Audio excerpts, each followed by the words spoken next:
for the participants from NCA-PDA, which is the National Coalition Against Prescription Drug Abuse. April Rivera was a Cal High parent. She's joined us in the past year, so this is her foundation, and we're really excited to have you with us today, so welcome. Thank you, and along with me today I have Ankita, who is going to be giving part of the presentation. She is one of our interns and attends Dublin High School.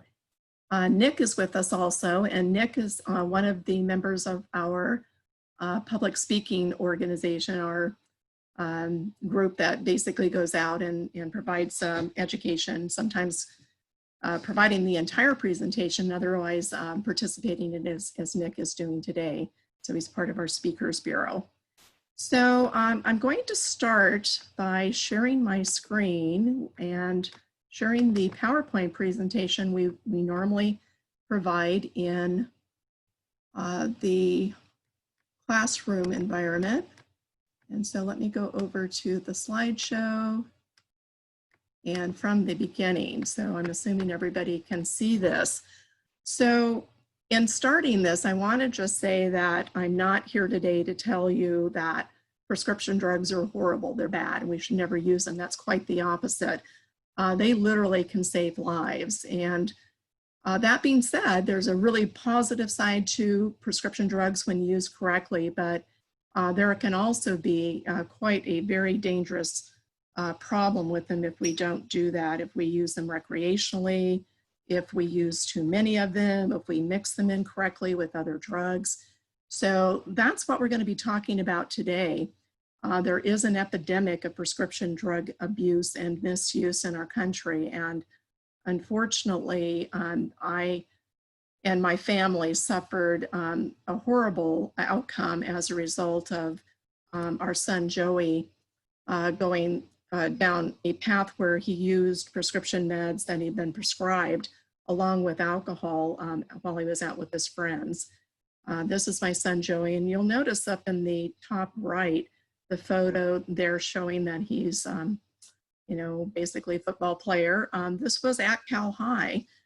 Joey graduated in 2006 from Cal High, and you know, he sat in those chairs that you sit at when you're in your classrooms, you know, earlier this year. And he, I remember he had certainly health and all the different subjects that you guys are taking, no doubt, too.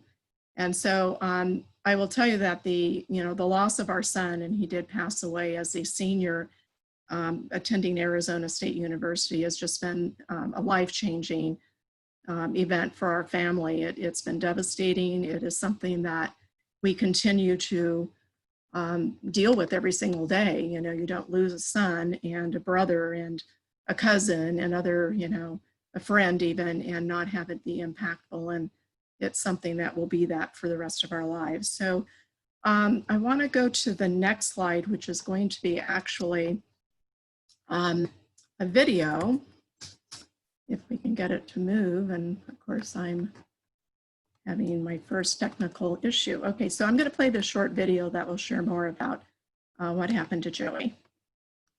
Hello, I'm April Rovero.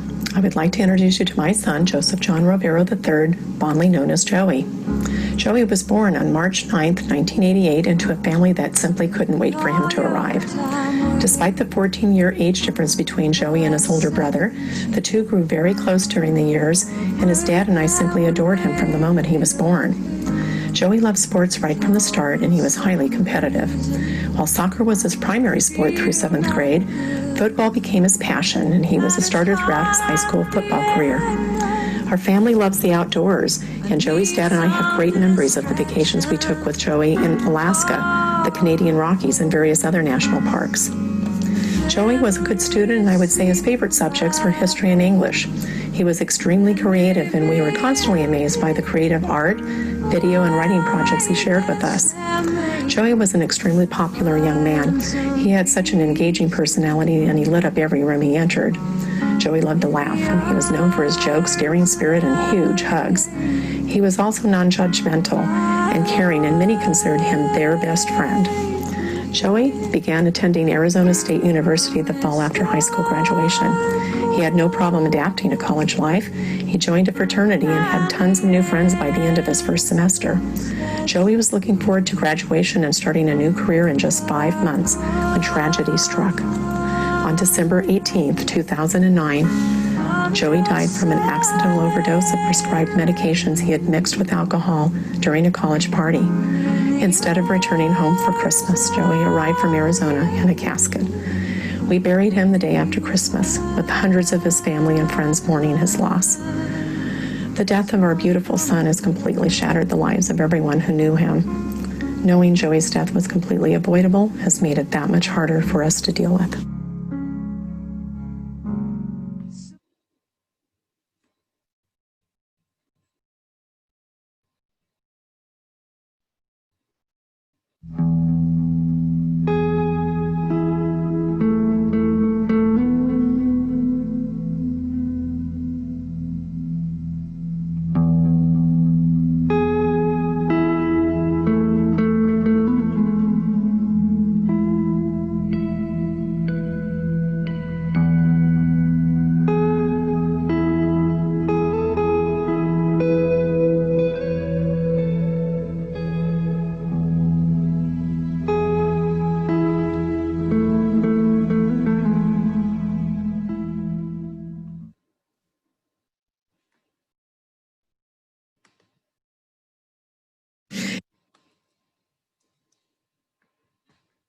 Hello.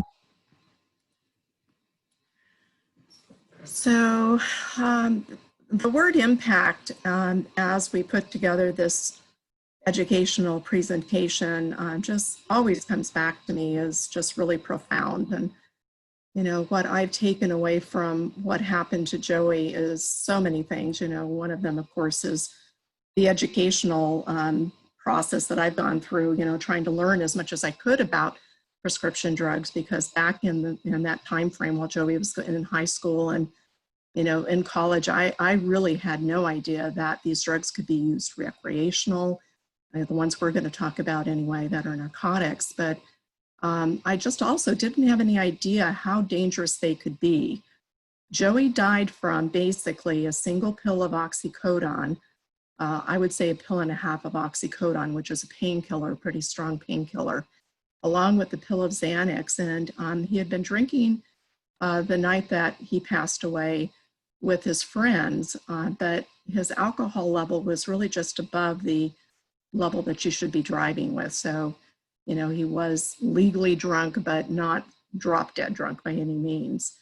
I couldn't believe it when 4.5 months after he passed away, we got, you know, the coroner's report that let us know how little it had taken to kill him. He was healthy, he was young, and there would have been just no way he would ever have thought that night that he took the medications that he had been prescribed, that he would have passed away. You know, the reality was, and this gets us into this next slide, he was living with his 2 roommates who were fraternity brothers of his. And what I came to learn after he passed away was that these 2 roommates, John in the middle and Sam on the right side of the photo, had developed a really strong prescription drug problem. They had grown an addiction to those medications, including Xanax and painkillers. And I like to include this particular photo in this presentation because the reality is, even when you take your medications as prescribed, painkillers and benzodiazepines or sedatives, and even some of the stimulants we'll talk about, you can grow a substance use disorder. You can develop an addiction to them. And, you know, you don't necessarily see it coming. So that's why it's so important to understand the dynamics of these medications, how strong they are, how powerful they are, and how important it is to be very careful about taking them. So in this case, John, I think it's really important to talk about what medical situation he had that led to his addiction. After John passed away 9 months after Joey died, and that happened, he shot and killed himself in front of his girlfriend, which was the second most devastating day of my personal life. I talked to his mother and actually went to visit her where she lived in Tampa, Florida. And what she told me was that John had probably since his teen years, a mental health disorder, which was bipolar. And he didn't really go down the legitimate health treatment path. He just really wouldn't go down that path with her. And she tried to get him into treatment, et cetera. But, you know, his story was basically self-medicating, using Xanax. Initially, he used marijuana, I was told. And then he migrated over to Xanax to kind of, you know, balance out his, you know, his mental health disorder. And then, you know, prescription painkillers came into the mix because that was kind of within the party scene at ASU. I came to learn also afterwards. And so, you know, by the time he passed away, he was really a chemical mess. He was addicted to Xanax. He had a problem with painkillers. Alcohol was always in the mix. And, you know, that really, along with all the different things like the loss of Joey and some other personal issues, ultimately drove him to suicide. In the case of Sam over on the right, Sam was actually a graduate of De La Salle High School over in our area in Walnut Creek. And he played sports there. And this is another way that we see often people end up not totally unexpectedly becoming addicted to painkillers in particular. So Sam got injured playing sports at De La Salle and ultimately became addicted to painkillers, and he had a problem even going off to college. So Sam is still with us, thankfully, but he's lost his two really good friends and roommates and fraternity brothers, and I'm sure that's going to haunt him for the rest of his life also. So I just want to say that we have a national epidemic again with prescription drug abuse and misuse. And this slide here basically just shows kind of the national data look as of 2018. People were actually celebrating the fact that we only had 68,557 people recorded as having died from prescription drug overdoses, or just drug overdoses, I really should say, in that year, because the year before it had been over 70,000. So there was a reduction, and those of us who are working strongly in our communities to try to reduce, you know, the overdose deaths in particular, were really happy to hear that. But I have to say, 68,000 people is just an enormous number of people still. You know, it's more than died in the, you know, the Vietnam War. And this is just 1 year of statistics. And then I want to make special comment that a lot of those overdoses were a direct result of opioids. Opioids, whether they be in prescribed form like painkillers or otherwise illegal forms of opioids like heroin and fentanyl that we see out there all the time in all of our communities, was attributed to the cause of most of those, you know, the majority of those deaths. And it continues to be, you know, the problem that we're seeing out there in a big way. So you may have even heard of our opioid epidemic, and that's what this is about.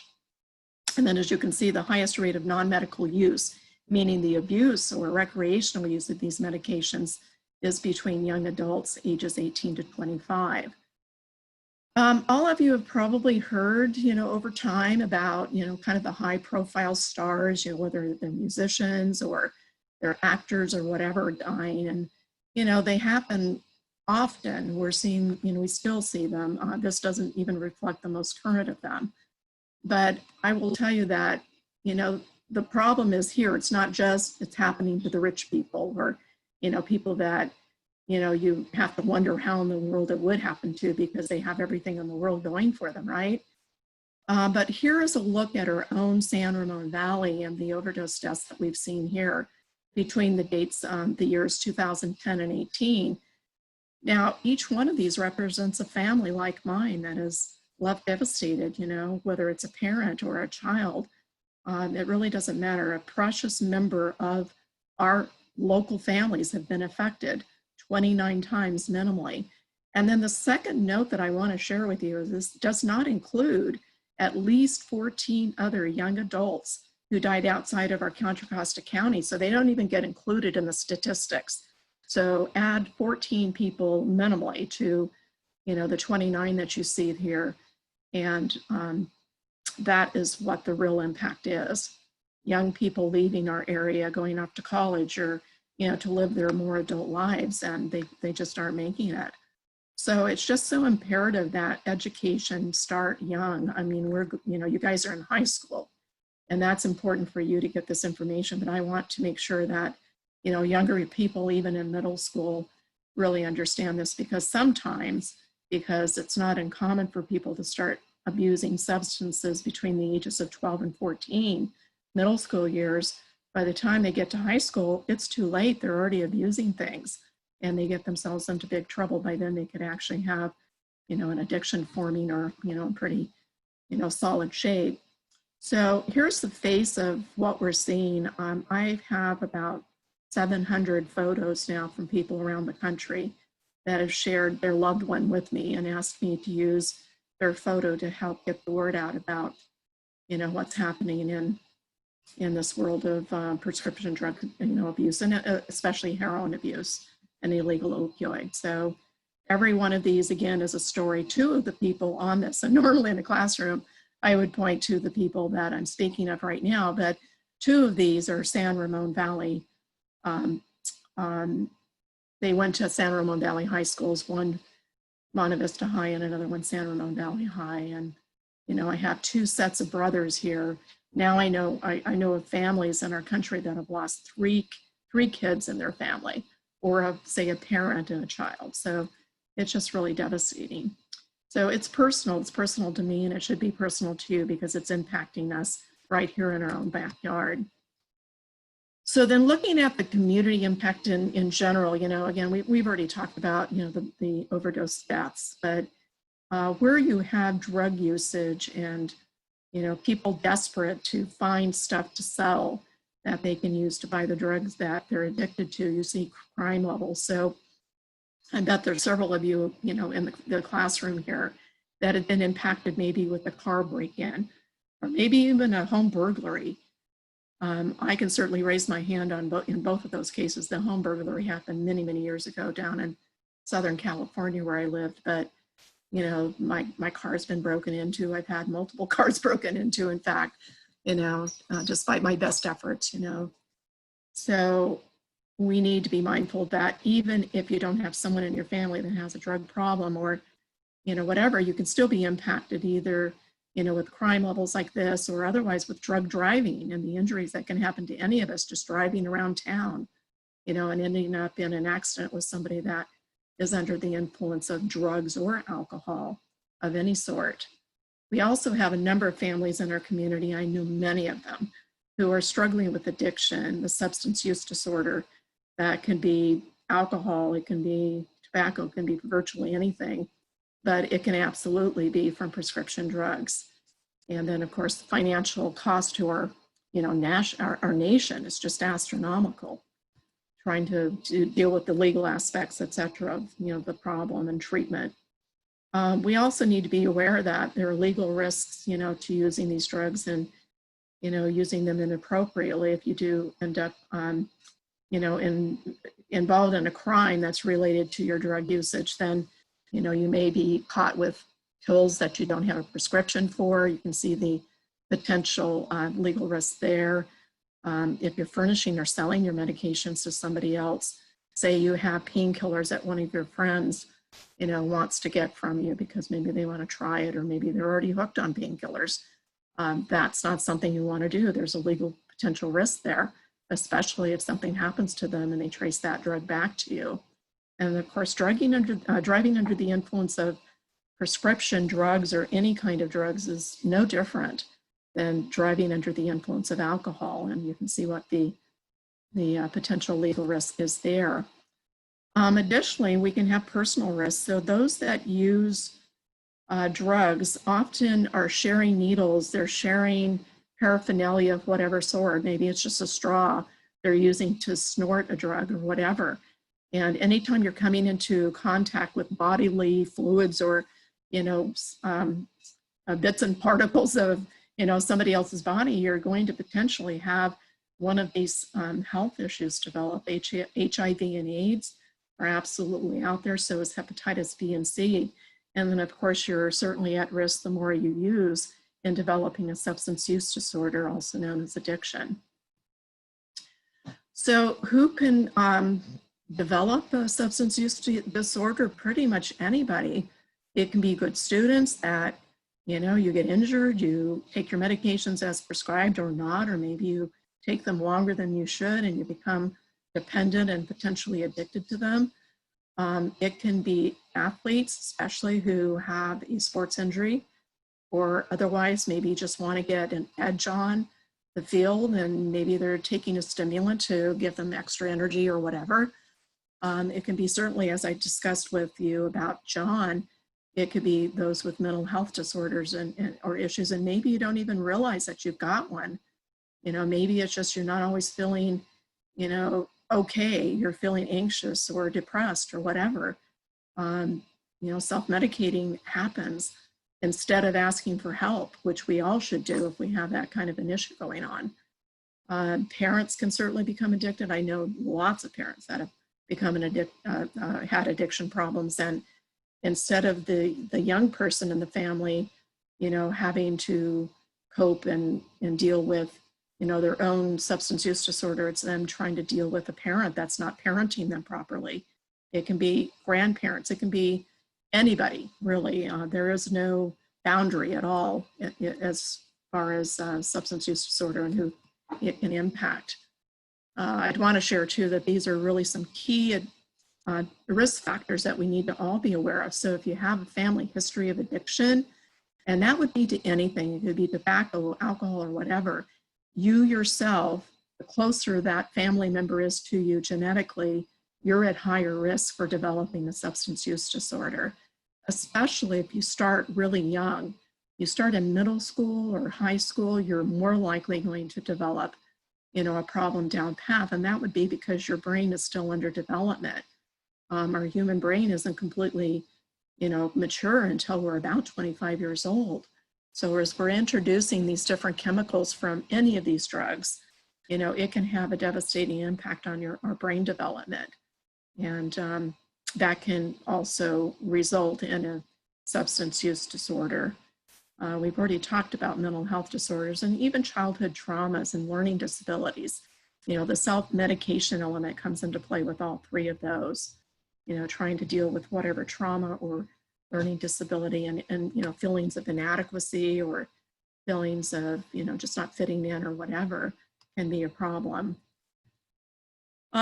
So I want to spend the next little bit of time talking about the specific kinds of drugs that we have to be so careful about using. These are prescription drugs that include our painkillers, our sedatives, and prescription stimulants. So starting with sedatives, I want to, this is just a little sampling, there's so many of them out there, but this is a little sampling of the ones that I really want to focus on, and especially Xanax. And Xanax, because I hear often from teachers or school administrators that Xanax is unfortunately prevalent on our campuses. It's kind of the perception about that particular medication is that, yeah, it can chill you out. It's a chill pill. It's meant for acute anxiety. When it's prescribed, it should only be for a short term. Because the longer you're on Xanax, the more likely you're going to become very dependent on it. And it's really hard drug to come off of if you develop an addiction to it. If you were to suddenly just stop taking it once your body's become dependent on it, you can actually have lethal seizures. That means you can die from actually stopping taking Xanax without being properly weaned off of it once your body's dependent on it. So we just need to be really, really careful with this. The other one I'd call out is Ambien, because Ambien is also prescribed pretty frequently for people who have insomnia. They can't go to sleep and stay asleep. That particular drug, though, I've heard from many, many people, it doesn't happen always, but with many people, it causes them to have kind of an amnesiac effect. And what that means is that they take the medication, they go to sleep, and then they wake up in the middle of the night and they get up and they do stuff they don't even know or realize they're doing. They might go into the kitchen and fix food, you know, and that's not something you should be doing, cooking with a stove and and all that if you aren't really understanding what you're doing, or they'll go in the garage and maybe start using tools out there, building a project. And I mean, these are real stories that I've been told by, you know, young people that have shared their personal family stories with me. Otherwise, there were 2 cases about 3 years ago where people got in the car under the influence of Ambien and they drove. And they didn't even know they were driving. They ended up having an accident. And in both cases, they killed somebody in that accident. So then, of course, there were the legal, you know, consequences of, you know, having that had happen.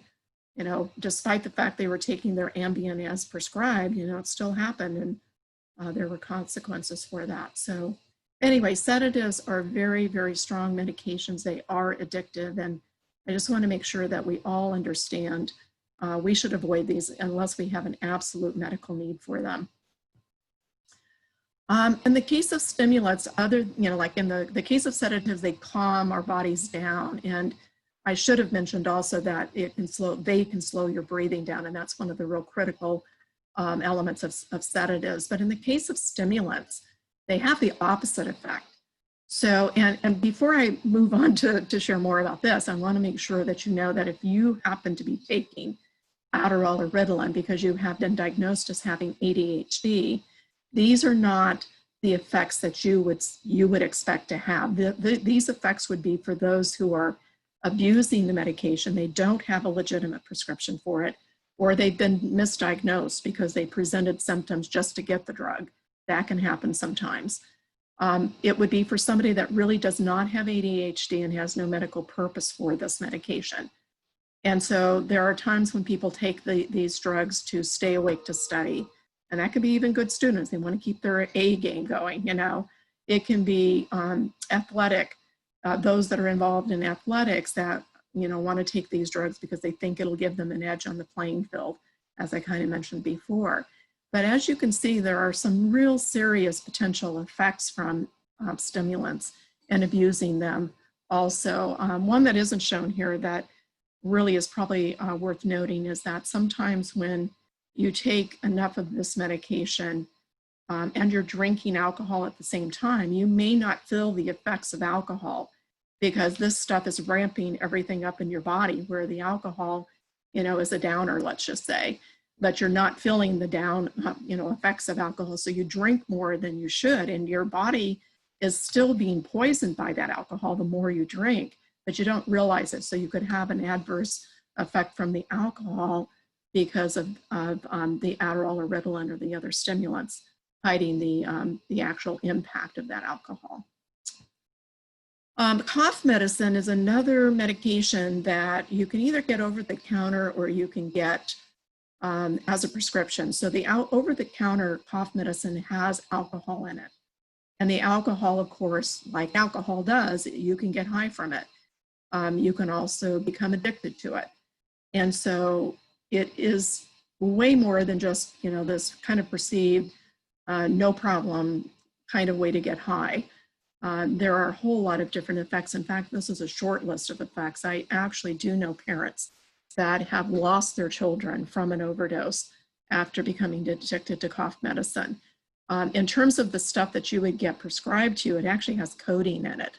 And codeine is a painkiller that we're going to be talking about next. So painkillers, also known as opioids, you know, so again, I kind of want to make sure that you know opioids come in 2 forms, in the form of a prescribed painkiller and also as an illegal form of opioids. And that is, you know, in the form of typically heroin, fentanyl, carfentanil, and some other synthetic kinds of opioids. This is just, again, a short list of the painkillers that are out there. There are just a ton of them because they make the pharmaceutical companies a lot of money. You know, a lot of people have pain issues. And so these are very, very much in our, you know, the fabric of our communities and families. I want to call out this in particular, that these drugs, along with sedatives, slow and stop your breathing. That is their really dangerous potential effect.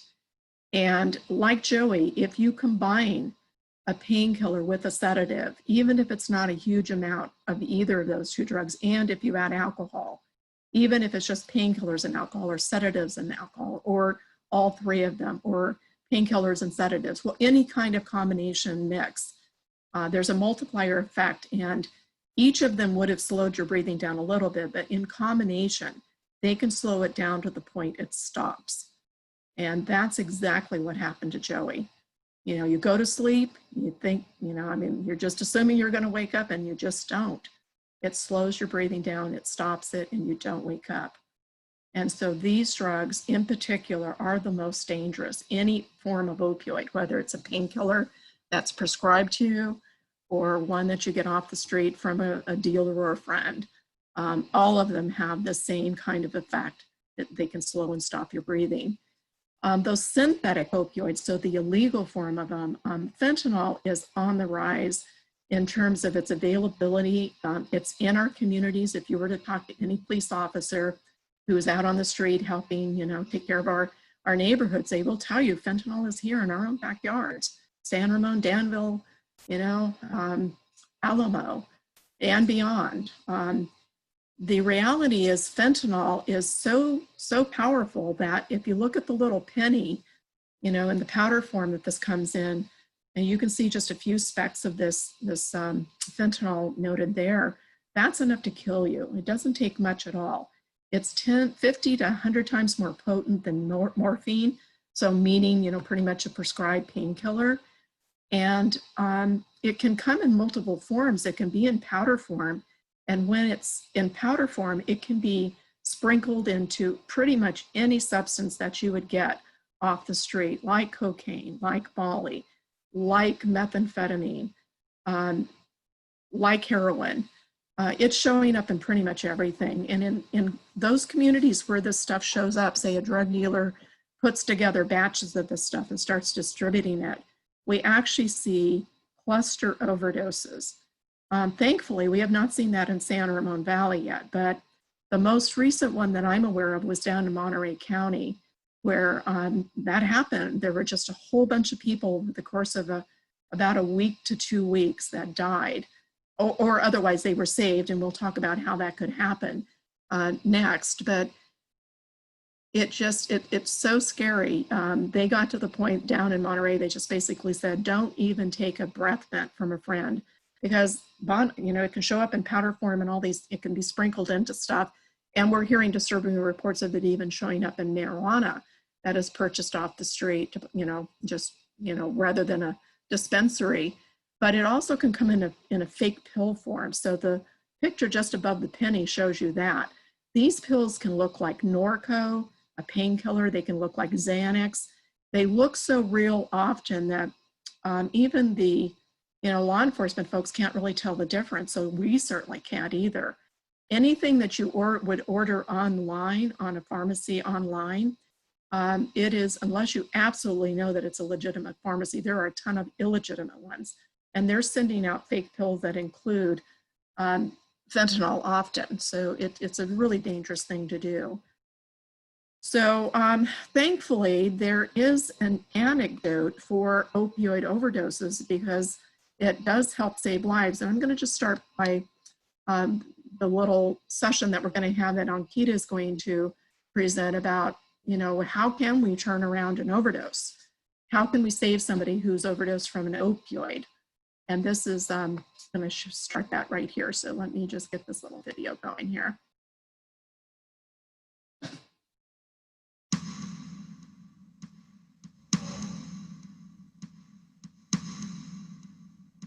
People are dying every day from opioid overdose. Parents and children, friends and neighbors. But naloxone can help.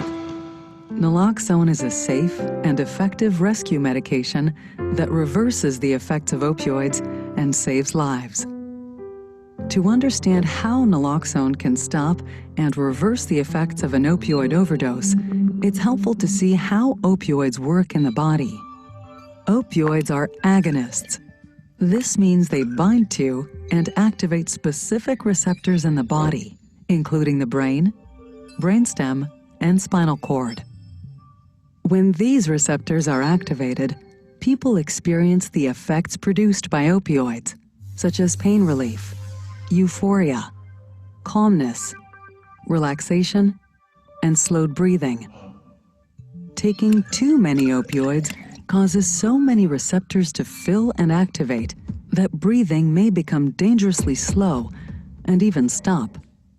This is how an opioid overdose happens, and this is where naloxone can help. Naloxone has a strong affinity to opioid receptors, more so than most prescription opioids and heroin. But unlike opioids, naloxone is an antagonist. This means it attaches to opioid receptors without activating them. So when naloxone is administered during an overdose, it knocks the opioids responsible out of the way and allows breathing to normalize. Naloxone can be administered through an injection or a nasal spray. It usually starts working within a few minutes and lasts from 30 to 90 minutes. While one dose of naloxone can reverse an overdose, sometimes multiple doses are needed, especially in cases involving extremely potent opioids like fentanyl, or opioids that stay in the body longer than naloxone. Naloxone is very safe in single or multiple doses. It may produce withdrawal symptoms in people with opioid dependence, but it has no abuse potential and cannot cause an overdose. It's important to remember that naloxone is opioid-specific. It has no effect on an overdose caused solely by non-opioid substances like benzodiazepines or alcohol. At the same time, people shouldn't be afraid to use naloxone when the cause of an overdose is unknown. If opioids were not involved in an overdose, it won't cause any harm. If opioids were involved, naloxone can save a life.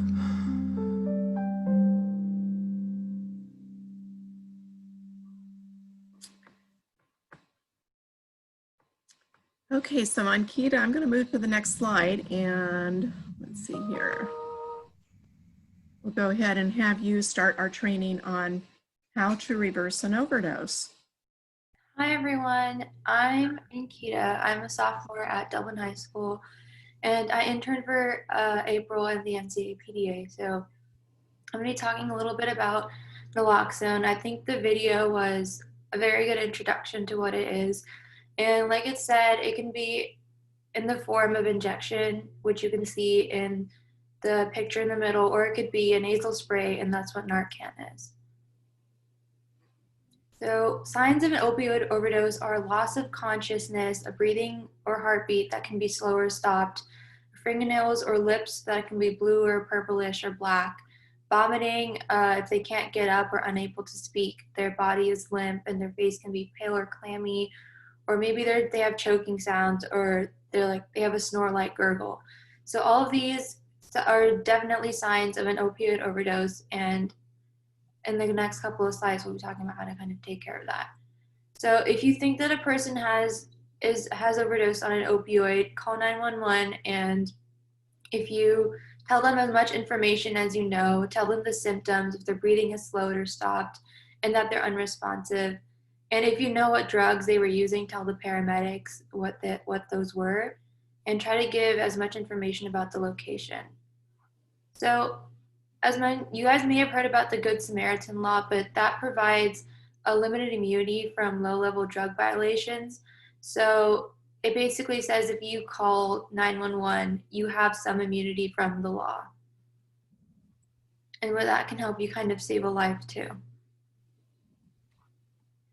So when you have naloxone or the nasal spray Narcan available, you're going to want to spray that into their nostril and then give them CPR, tilt their head back, open mouth, pinch nose. And if that doesn't work and there's no response in 2 to 5 minutes, try to give a second application of the Narcan and then continue to do the rescue breathing until help arrives.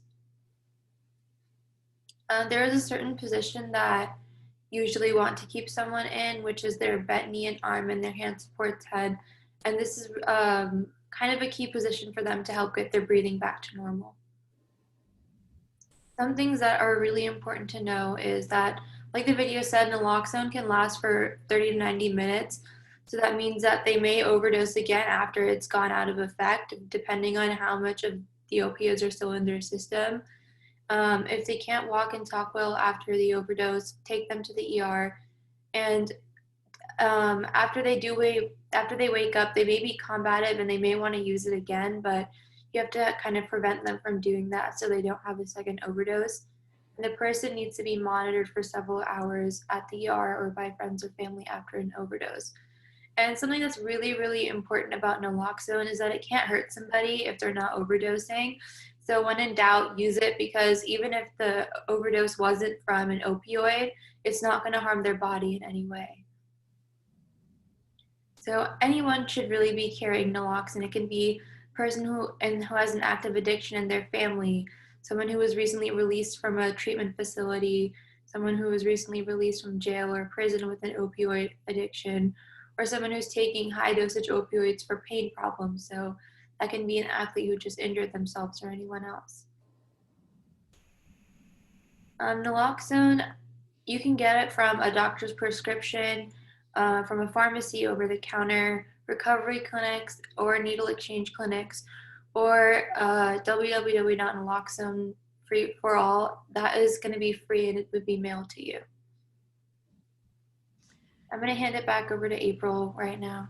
Yeah, thank you very much, Ankita. So again, if you guys have any questions at all about what was just presented, go ahead and give those questions to us in the chat room. So just moving forward, you know, how do we keep our families, ourselves safe from the effects of medication? As you go to the doctor moving forward with or without your parents, you know, as you turn 18, you'll be on your own, but right now, typically you'd be, you know, sitting there with your parent, but, you know, ask what the side effects of the medication are if the doctor's planning to prescribe to you anything. Ask them if the medication they're going to prescribe is addictive or not. You know, if it is, and they say, yeah, it could be, then you want to ask them what other treatment options there are, particularly if you have a family history of addiction. Maybe they don't know that. But if you're concerned about the possibility, definitely ask these questions. And also, there's actually a new law now that's been in place for about at least a year and a half, that says that if you go in to see a doctor, in the case of opioids, like you have, let's just say a sports injury, you know, and you broke your leg, if they're going to give you an opioid, they are supposed to have a conversation with you about the dangers. There's actually a kind of a fact sheet that they're supposed to have you sign off on along with your parents that shows that you have been counseled about the potential dangers of these medications. You know, what you can do is assess, you know, how your pain levels are going with your injury. You know, do you think that your injury and your pain levels are so much that you really do need, you know, this strong a medication? Would Advil or Motrin or even Tylenol or a combination of those medications over the counter be adequate in managing your pain? If so, you should always do what you can to avoid basically going down this path of the narcotic treatment plan. And then you always want to read and follow the drug labels. So really any medication, even the stuff that you would purchase over the counter, just walk into a drugstore and get, there are always potential side effects. So from this point on, always read the labels, read the, you know, the bottles, the boxes the medication comes in, whether it's prescribed or not. You know, it's really important that we all do that. There are alternative treatment options for both pain and the anxiety and sleep issues that we may have, as you can see here. And so don't feel like there are no other options besides these medications. There truly are. We've got some resources here, and I'll leave this screen up, but I want to invite Nick to come on board now and to share what he can about his lived experience with some of these medications. So Nick, can you take over now? Yeah, sure. Thanks so much, April. You're welcome. I just saw in chat also, by the way, that Paul asked if the nasal spray is still effective, even if the victim is not breathing. Yes. Address that. Yep. It is. All it has to do is enter the capillary bed there in the nasal sinus to be absorbed into the bloodstream. So it is still effective. And it's good to know that. Yeah, good question. Yeah. Okay, so thank you everybody for being here. the reason why I'm here today is to share my personal experience with addiction. And so these addictive chemicals, these addictive drugs have all kinds of dangers to them, like health-wise, you could lose your life, all kinds of things. But another one that's really important to address is the actual addiction problem. And I guess, like, first I'll just give a quick background about myself, which is that I had a great childhood. I grew up with loving parents and two brothers, no childhood traumas, and in fact, all of those risk factors that April had talked about, I had none of them. So I never would have expected what was going to happen to have happened, but basically, I went through my entire life up until I was about 26, 27, not really knowing the actual full meaning of the word addiction. I mean, like, you know, when I was in high school, like you guys, I thought of that word, and, you know, I thought of like the TV shows and the movies that portrayed an addict who looked like, you know, a sad person who just wanted to do drugs all the time, wanted to feel good all the time. And that's sort of what I thought, because I didn't know anybody that was an addict themselves, and I had no firsthand experience with it. So it was just very vague, not full understanding that I had of that word.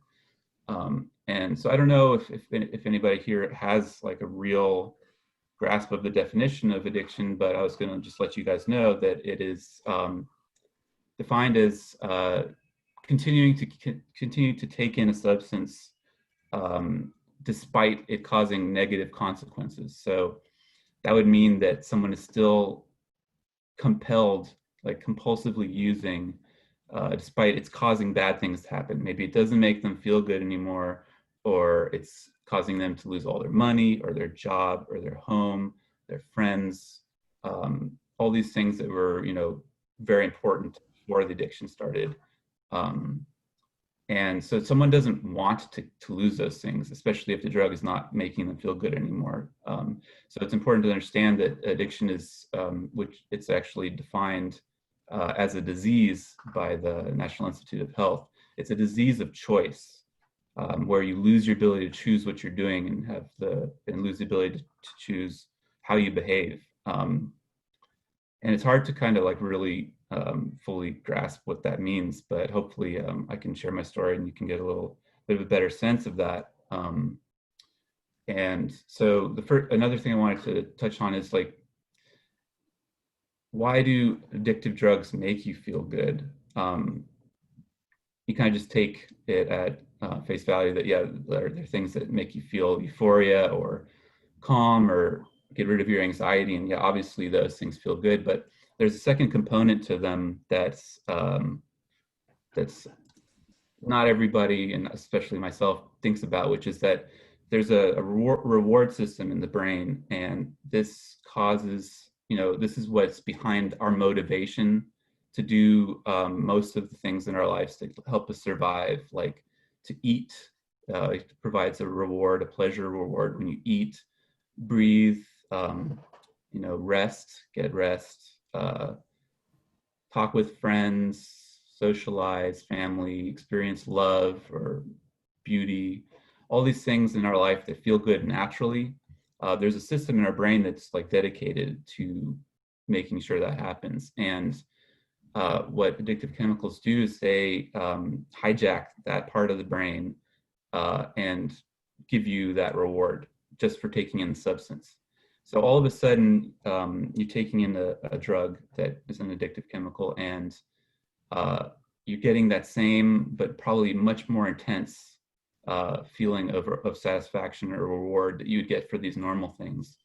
And it doesn't take very long, and it definitely did not for me, for that to climb in priority to basically sacrifice the other things that used to be important to you, until using that drug becomes top. And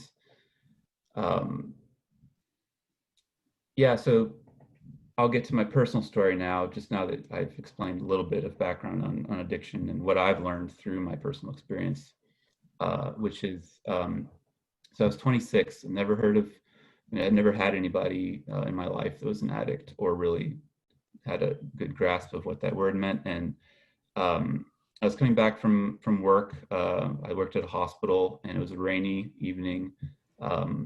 I ended up slipping and grabbing the top of a street sign to like try and brace my fall, and my hand slid across the street sign, and I cut open my hand really bad. It was like a really intense injury. Blood was spraying out every time my heart beat. I had to go to the emergency room, and I had to have surgery because I'd cut my nerves, my tendons, and arteries in my hand. And so I had surgery. It was a success, which was great. But the surgeon prescribed me for pain management a bottle of 200, 300 Percocet for the next couple months worth of pain management. They don't do that anymore, but they did. This was like in 2011, they did that. And he said one thing to me, and I really, really don't think this was sufficient for warning about how dangerous addictive chemicals can be. And that was that he said one sentence: "This can be habit forming." So it was very, I mean, that's pretty weak, I would think, in terms of a warning for something this dangerous, and for what it actually ended up doing to my life, which is taking 5 years away from me, making me becoming an addict for 5 years. And so I went home with those Percocets, those painkillers, and at first I just took them normally as prescribed, like the bottle said, and it got rid of the, it really helped with the pain, which was pretty bad. But in addition to that, after just taking a couple days worth of those pills, it became all I could think about. All I thought about was the next time I got to take it, and something just clicked, something changed. But I wasn't really aware of it because, it was happening from within inside myself, like my own outlook.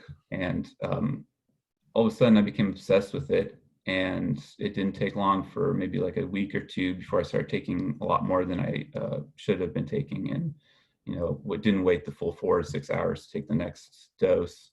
One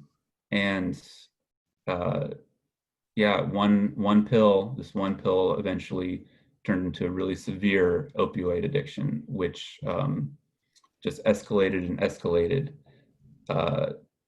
As it escalated, I traded in those things that were important to me. So eventually I was so ashamed that I had that problem. I had dropped out of medical school to continue to use stronger versions of those opioids and more intense routes of administration.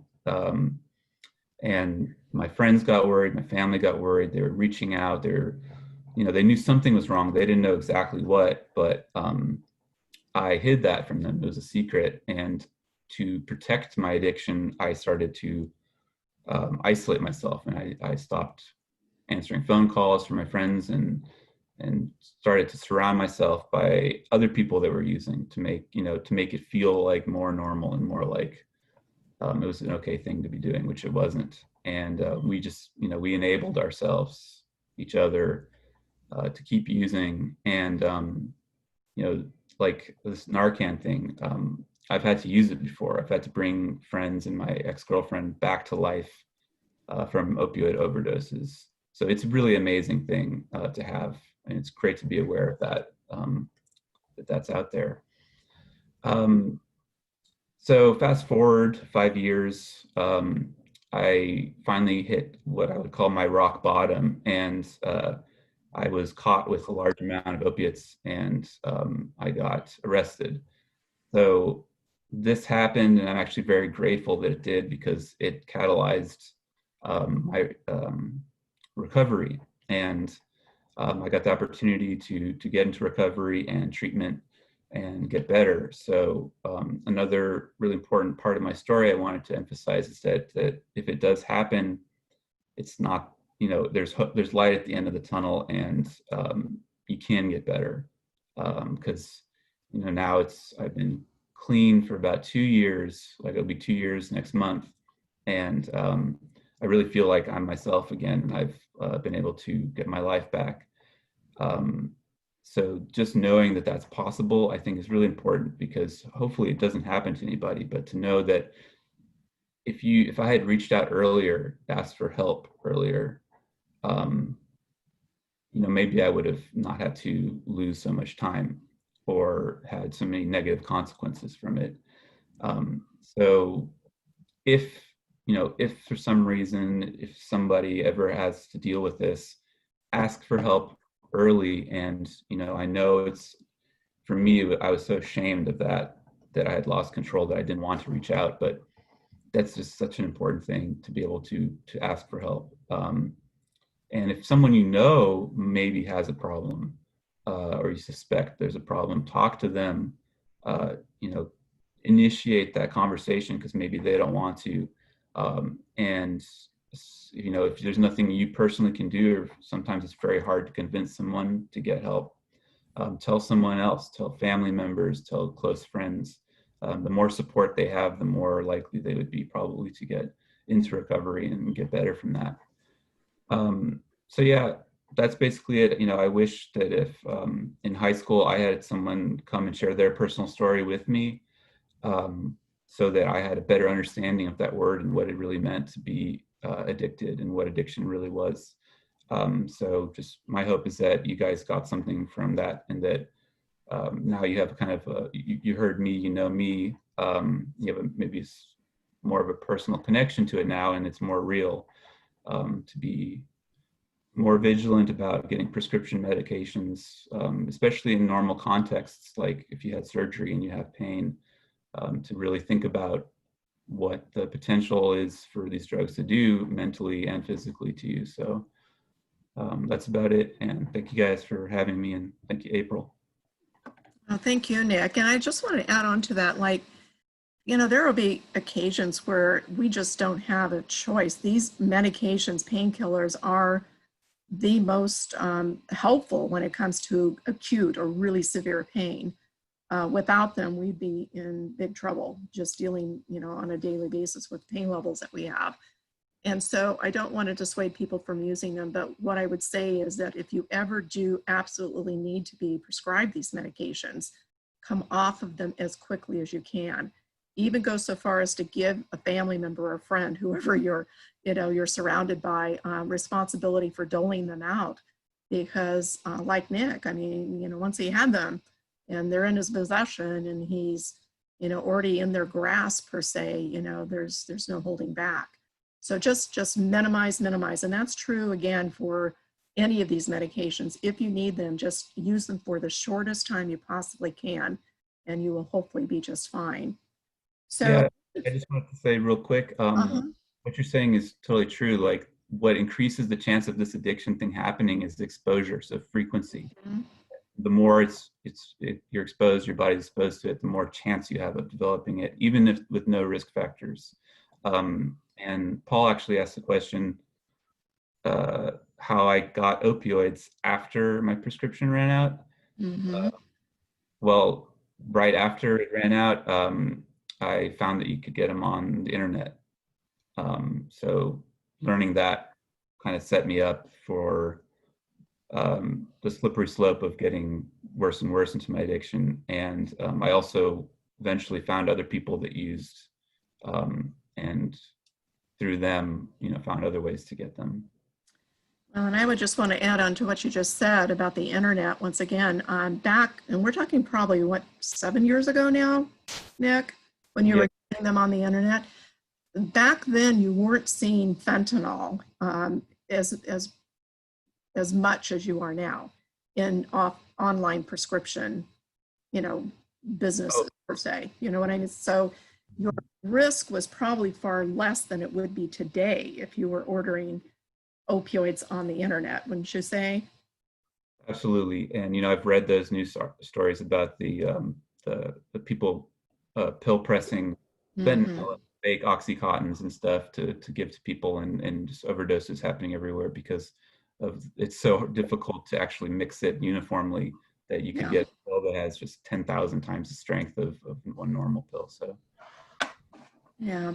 The other thing that I want to say just before I move to my last slide here is that stigma plays a big, big role in whether people ask for treatment. You know, Nick, I could tell from your story that stigma, feeling ashamed because you had, you know, developed a substance use disorder, it kept you from asking for help. You know, here you were, a med student, and with your dream of becoming a doctor, and you know, that was what your family and friends were expecting of you.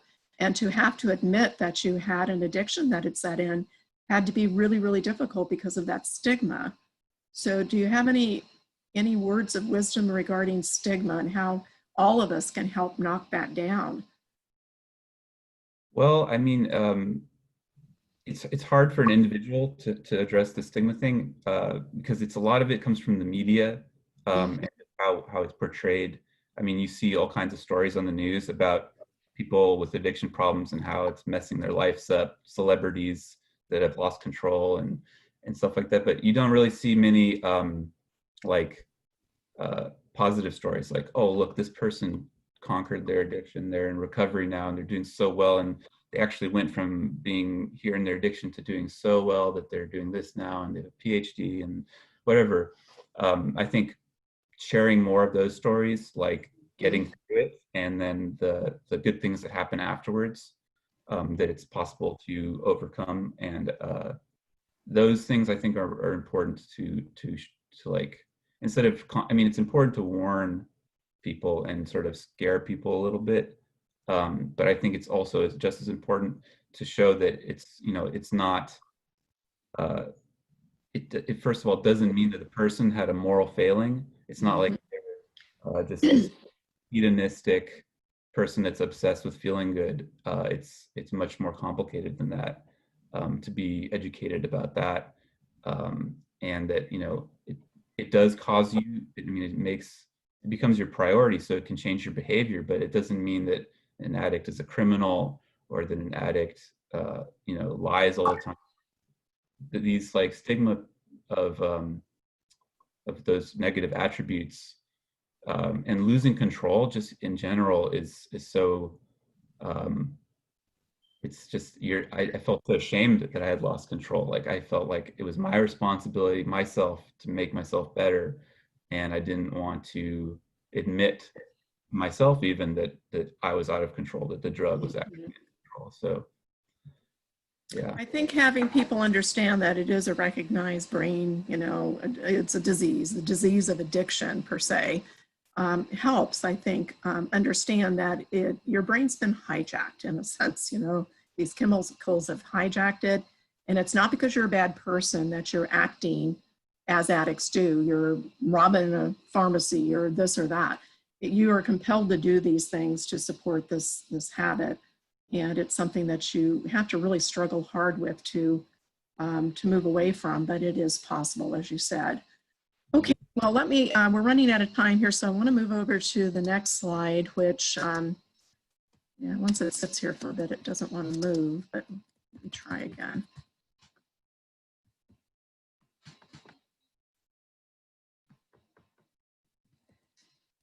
Well, that doesn't look like it wants to move. But what I want to say is that we have, just like Ankita has come on board to be with us as an intern, I want to offer this opportunity for any of your classmates to join us as an intern.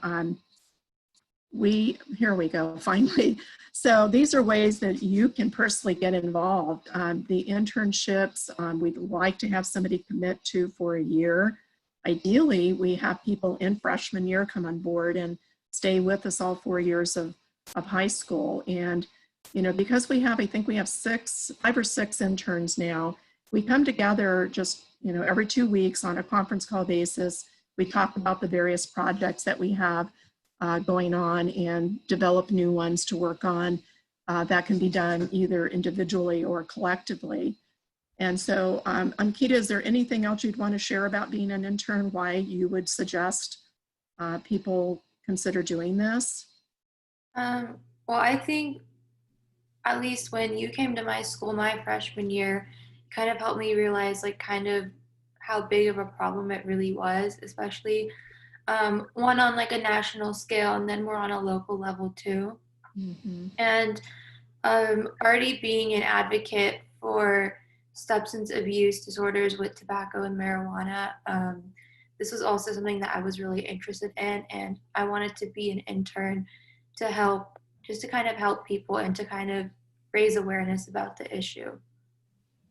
And I would say your voices, youth voices, are just so powerful. You know, parents listen. You give parents a window of opportunity to understand their children better. And, you know, kids are going to, you know, listen to kids better than adults. So again, I just highly encourage you to consider this. It looks great on your college apps, your job applications. And, you know, I have given countless numbers of, you know, references to and written, you know, glowing recommendations, et cetera, for previous interns. So it's a good thing to do if you have time.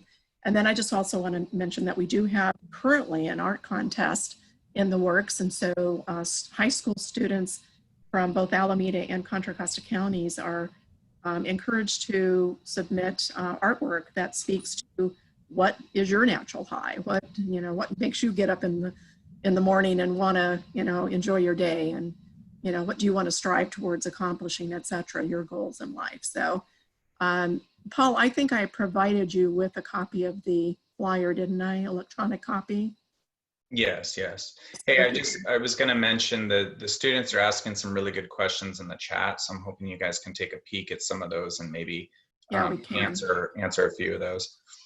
Yeah, I'm going to stop the share so I can actually see them. Let me go to the chat here. All right, so so one of the questions was about doctors over prescribing to drug seekers, and are doctors ever getting in trouble? Yeah, interesting question, and it pertains to my own son's situation. So my son went to a doctor, he got prescribed medications that he died from 9 days later. That doctor actually ran a pill mill, meaning that she was indiscriminately giving out prescriptions, very high doses and quantities, to people who would come to see her. That doctor did get in trouble. Bottom line is, she was ultimately, about 6 years after Joey died, she was arrested and convicted of 3 counts of second-degree murder, Joey being one of them. And there were another 20 felony, like illegal prescribing charges that landed her in a 30-year to life sentence. So she's serving 30 years to life in prison, and she won't get out. She's not even eligible for parole for another 20 years, let's just say, at this point. So yes, it does happen. There are some really bad doctors out there. They're few and far between. There aren't many. But that particular doctor, just one single doctor that's overprescribing, as she was doing, can take the lives of who knows how many people. I'm sure the 8 young men that were part of the trial that she, you know, that died under her watch, are just a fraction of the impact that she's had. So yeah, it happens. And the Drug Enforcement Administration is the federal agency that is in charge of watching over doctors and making sure that they prescribe appropriately. They take action when they aren't. If any of you know, one of the questions was if you're prescribed one of these opioids and you don't, I think if you don't finish them, what are you supposed to do with them? Oh, I love that question. You need to get rid of them, and please do not throw them in the toilet. What you want to do is take them either to, in our case, the San Ramon or Danville or Alamo, or even the Dublin police departments have bins. You just walk in, put everything in a baggie before you go, and then just drop them in the bin. There's no signing in or anything. It's completely anonymous. Otherwise, the CVS's, every CVS pharmacy in our county has a bin also, same situation. So you can go drop them off there, or any of the Kaiser facilities too. So you want to get rid of them. It's really important we get them out of the medicine cabinet. And in fact, go home tonight, look in your medicine cabinet, see what you've got. You know, go with your parents, help educate them, because chances are you now know more than they do. Let them know where they need to go to get rid of medications. If they're expired, and I check my medicine now and then, even cold medicine, it's interesting how quickly some of this stuff can expire, and it just sits there forever. It doesn't mean it's dead. That medication can still be potent. Sometimes it grows more potent with age, even after the expiration date. So just get rid of it. Don't put it in the trash. Don't throw it in the toilet. Take it down to a normal facility and they'll incinerate it. Hey, this one would be good for Nick. A question came in regarding, recovery and after years of recovery, are people that recovered, are they in danger of a relapse, or are you just recovered? Oh, that's a really good question. I think there's always a danger of relapse.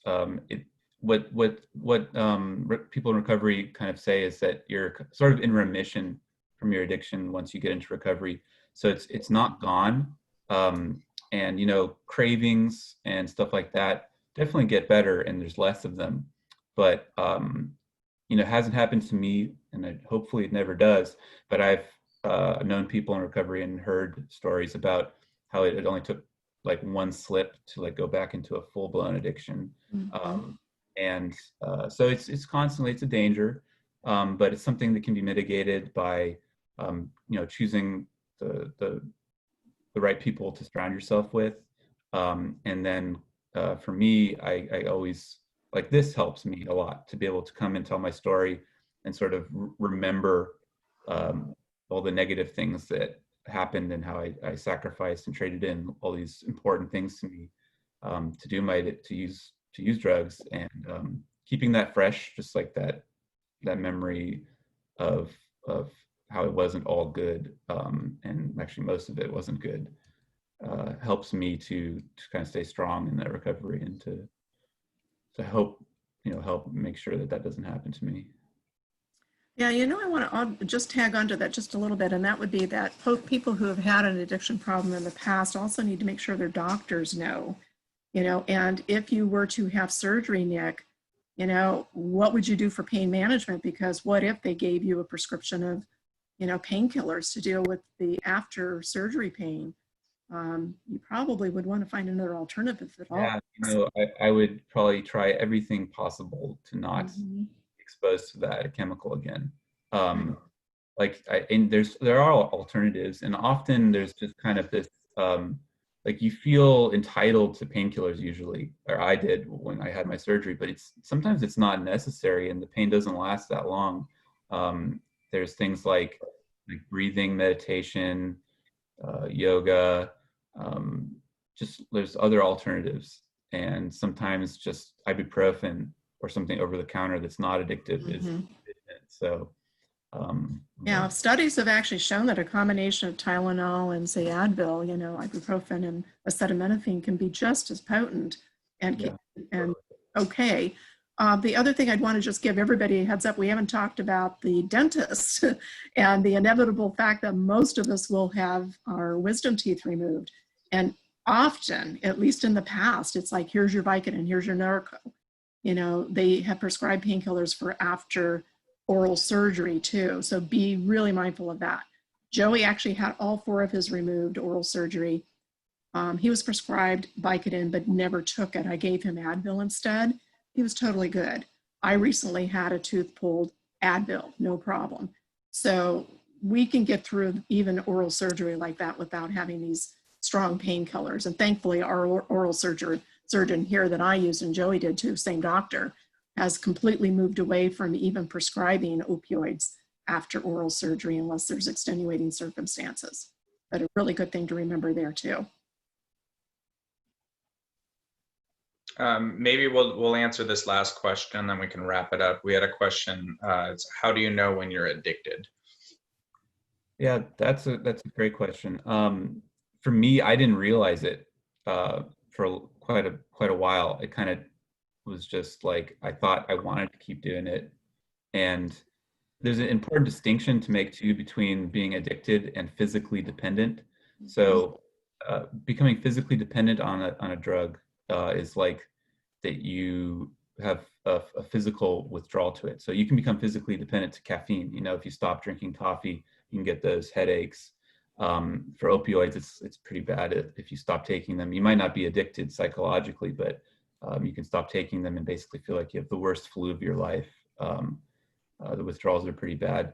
But the psychological component is, for me, like looking back in hindsight, when I could have realized I was addicted, but I guess I wasn't educated enough to spot it, is that after using it it was like I thought about it all the time, and looked forward to the next time I could use it, or would eventually try and, you know, by any means get more to use. I've heard people say also that it's like it's an obsession. It starts feeling like an obsession, and I guess if you start, I started to prioritize it over things that were much more important to me before, like friends, family, school, all those things. But it, you know, it can be pretty difficult to realize it's happening to you, and it was for me, until some really negative consequences start happening. So I think just the most important thing is to really just pay attention and be very careful. I think that's why it's really important for friends. You know, like if you notice, if you have a friend who you think is getting into trouble with this stuff, that person may not realize that they've got the problem. They're making excuses, or they're in denial. Basically, they need to hear from you. You may be that sanity point that can help them understand that, hey, wait a minute, maybe, you know, maybe I do have a problem. So the sooner we're willing to speak up and, you know, call our friends or family members out, the better for them. We can hopefully, you know, get them into some kind of support and treatment that will, you know, make a difference in their lives before they go down the path too far. So the earlier the better in that regard, right? Yeah, definitely. The denial factor is a very powerful one. I was in a very profound denial for quite a while. So, I've heard that from a lot of people you that have overcome developed that yourself. it. You need outside help. Mm-hmm. Yeah. Okay. All right. Anything else, Paul? I think, well, obviously at this time, if we were in the classroom, we'd give you guys a big round of applause, but I just want to say on behalf of my class, we really appreciate you taking the time to give us all this great information. Oh, you're so welcome. I hope it makes a difference. And again, if anybody is interested in an internship, Paul, you know how to reach me. Yeah. Talk to your teacher and he'll connect with me. Or perhaps you took a screenshot of our contact information. You're welcome to connect with me directly too if you want to. So anyway, thank you all. I wish I could see your faces, and Yeah, it's a little different way of presenting, but I do appreciate the opportunity for us to share our information. We really feel it's life-saving, potentially life-saving, and something you can take with you from now through the rest of your life. These medications are not going away. They're going to be with us forever. So thank you very much. thank you guys. Really appreciate it. All right, take care. I'm going to sign us off now. Okay.